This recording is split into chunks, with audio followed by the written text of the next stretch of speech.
to subscribe to our channel. Greg, questions and comments? We're ready to go, Bob. First, Kevin's curious, if you had to choose today, who are your starting linebackers?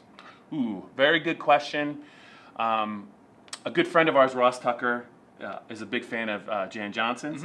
I think Ellis Brooks is one, Cam Brown's one, and Cole Farmer. I think those are the three.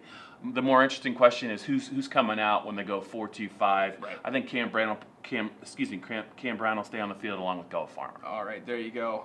And I think that obviously the question that'll lead to is how much do you see Micah Parsons at this point in time? Well, yeah, I mean, they still have to decide. James was very, very, very murky coming out of spring as far as who might be the middle linebacker.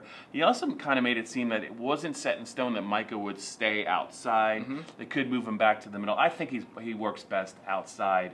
And I do think he's a guy that if he's healthy and he continues to progress, he's got to be one of the top 6. I just don't know, Greg, that if they're going to keep him outside either to play the weak or the strong side, that he would move past Cam or Cole. He's not going to play over Cole Farmer. Right. So if he stays outside, the question is if he's going to start, is he going to play over Cam Brown? I don't know if he can close that gap.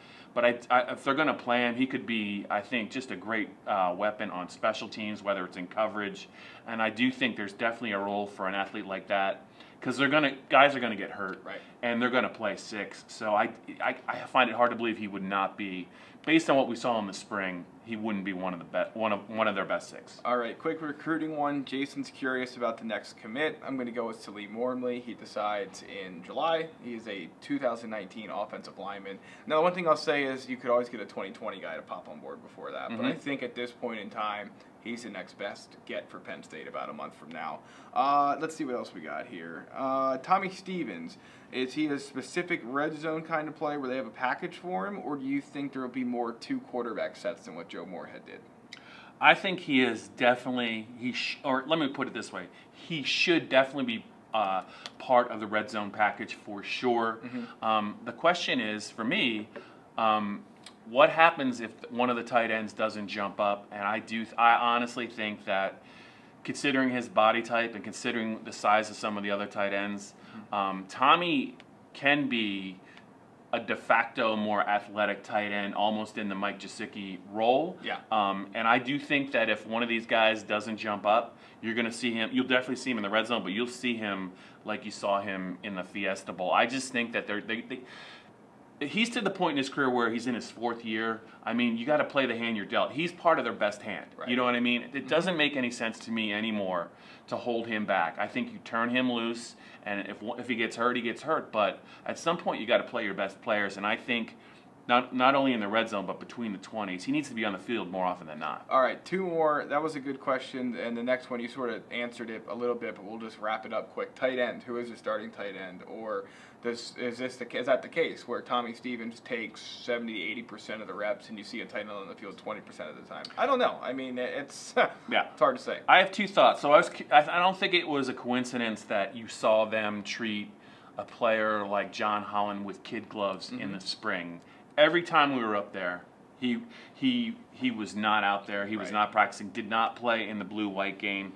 I think in a perfect world, they're going to give him over all the other guys probably the shot. I think he's the most athletic tight end they have, and I think if he's healthy, I think health has been an issue with him, and they've kind of downplayed it. I know health has been an issue with Nick Bowers. I think he's their preferred guy to be the guy. I know we heard a lot about Danny Dalton. I didn't see enough of him that I thought he was ready for an expanded role. The other thing I'm curious about is, I wonder if James will ever admit that Mike Gesicki was basically a wideout at Penn State. Yeah. I mean, I think they're going to use him as a wideout at Miami, and I think that they are really grooming Zach Kuntz to be. He could talk about blocking. He could talk about him getting bigger. He needs to do that. But I think Zach is really just a big wideout, and I think that he can excel in that role, especially in the red zone.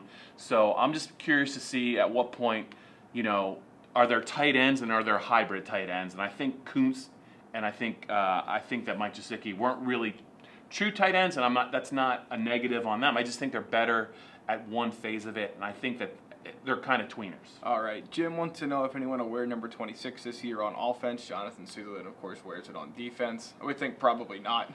You never know, but I don't know. Would you want, if you're an Would you offensive really player, want would to? you want to wear 26? I don't Yeah. know. They don't do that much at Penn State, where they never give those numbers out again. Right. I mean, out of respect, I think you got to wait at least a year to have someone play wearing the number 26 on offense. Look, if they're going to give out number 11 on defense eventually, I just think that as good as Saquon was, I don't think Penn State's in the retiring jerseys business, but if they were, he would be on the short list of the first guys to actually do that. all right, last one, and it's on the running back front, so it's a good way to finish things up. If Ricky Slade's not the number 2 back behind Miles Sanders, who is?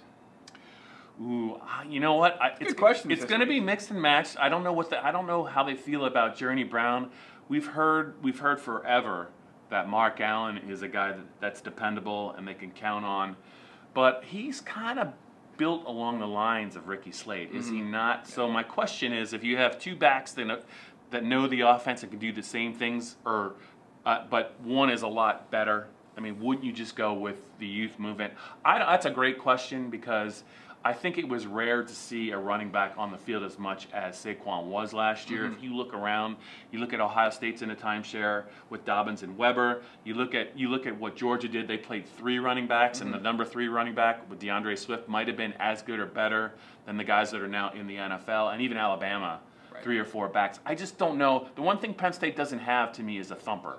A guy that's 215, that if it's 3rd and 2, maybe you're better off just giving it to him and he can make a yard if the line's Talking about a fullback? Or? Yeah. No, I'm just talking about it. Instead of a 1-yard gain, he gets the extra yard, and it's a 2-yard gain, and the fan base doesn't freak out. But I don't know. They have an interesting collection of running backs, but it would seem to me that there's a guy, and I hate to say it, but this is where maybe a guy like Andre Robinson could have helped them this year, because he's built, I think, for between the tackle duty.